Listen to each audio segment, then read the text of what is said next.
গরুর মাংস খেতে কম বেশি সবাই অনেক বেশি পছন্দ করে। আমার অনেক ফেভারেট। তো আমার মনে হয় না এমন কেউ আছে যে গরুর মাংস পছন্দ করে না। আর যদি সেটা ঘরে রান্না করা হয় এবং বাটা মশলা দিয়ে, তাহলে তো তার স্বাদ হয় দ্বিগুণ। বিসমিল্লাহির রহমানির রহিম। আসসালামু আলাইকুম, welcome to my new video. আজকে আমি আপনাদের সাথে আমার একটা নতুন ভিডিও শুরু করতে যাচ্ছি, গরুর মাংস রেসিপি। তো শুরু দিয়ে আমি গরুর মাংস নিলাম 1.5 কেজি। তারপর সেখানে এলাচ, তেজপাতা, তারপর হচ্ছে রসুন বাটা 2 চামচ,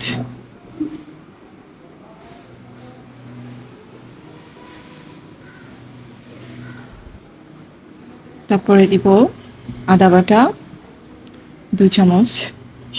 সব কিছু পরিমাণ মতো দিলে আসলে মাংস অনেক টেস্ট হয়। মাংস না, যে কোনো কিছুই পরিমাণ মতো দিলে অনেক টেস্ট হয়। তো আমরা চেষ্টা করব পরিমাণ মতো দেওয়ার জন্য। আমি এখন এখানে আস্ত পেঁয়াজ দিয়ে দিচ্ছি। আর পরবর্তীতে আমি পেঁয়াজ বাটা দিয়ে দিব। যেহেতু আমি পেঁয়াজ বাটা অনেক বেশি নিছি, তো আমি আস্ত পেঁয়াজ একটু কমিয়ে নিছি, কুচি করে কাটা। গরু মাংসের সাথে পেঁয়াজটা অনেক বেশি মজা লাগে। তো যে যত বেশি পেঁয়াজ দিবেন, টেস্টটাও তত বেশি হয়। এবার দিয়ে দিলাম পরিমাণ মতো হলুদ গুঁড়ো এবং মরিচ গুঁড়ো। এটা অবশ্য পরিমাণ মতো দিবেন, যে যেমন ঝাল খায় সে তেমন মরিচ গুঁড়ো দিবেন। আবার অনেক সময় দেখা যায় যে মরিচের ঝাল বেশি থাকে কম থাকে, সেটাও খেয়াল করবেন। এরপরে আমি দিয়ে দিচ্ছি জিরা বাটা। এখানে জিরা বাটাটা আসলে বেটে দিলে আমার কাছে মনে হয় মাংসের টেস্ট 2 গুণ হয়। আপনারা চেষ্টা করবেন বাটা মশলাগুলোই বেশি ইউজ করতে গরুর মাংসের সাথে। হয়তো এখনকার যুগে মানুষ সব কিছু রেডিমেড পেতেই পছন্দ করে, যার কারণে রেডিমেড দেয়। তারপর আপনি বাটা মশলাগুলা দিয়ে একবার রান্না করে দেখবেন, টেস্ট মানে রেডিমেড মশলা থেকে দ্বিগুণ হয়। তো এটাকে আমি হাতে ভালো করে মেখে নিচ্ছি, যাতে প্রত্যেকটা মাংসের মধ্যে মশলাগুলা লাগে।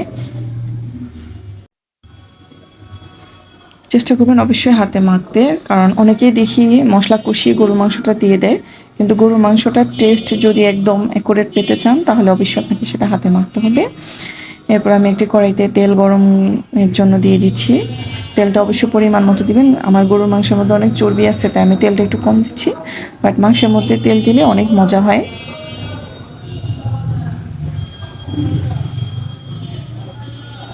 আমার তেলটা গরম হয়ে গেছে, এখন আমি মাংসটা দিয়ে দিচ্ছি।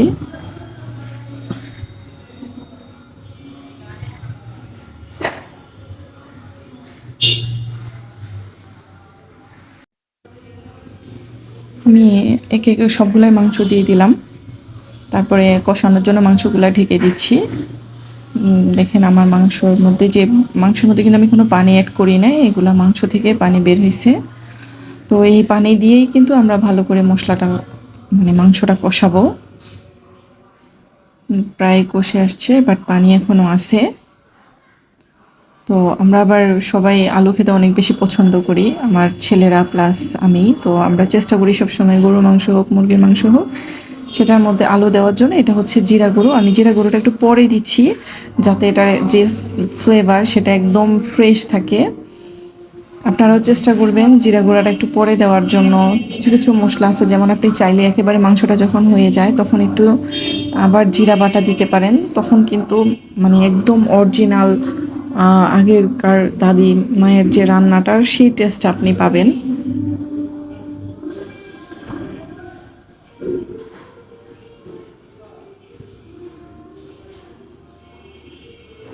তো আমি আবার ঢাকনা দিয়ে ঢেকে দিচ্ছি।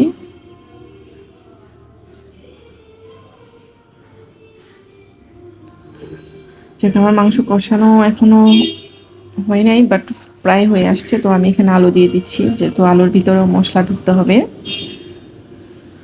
যে প্রায় মাংস হয়ে আসছে, কিন্তু আমি দেখছেন এখানে কোনো পানি অ্যাড করি নাই, কারণ আমার মাংস থেকে যে পানিটা উঠছে আমি সেটা দিয়ে রান্না করে ফেলছি। যখন মাংস থেকে পানি উঠে না, তখন হয়তো আপনি পানি অ্যাড করবেন। আদারওয়াইজ পানি উঠলে দরকার নেই পানি দেওয়ার, কারণ যারা বিশেষ করে ফ্রেশ মাংসে বেশিরভাগই পানি ওঠে। তো আমার মাংস প্রায় হয়ে গেছে, দেখছেন ঝোলটা অনেক গ্রেভি হয়েছে।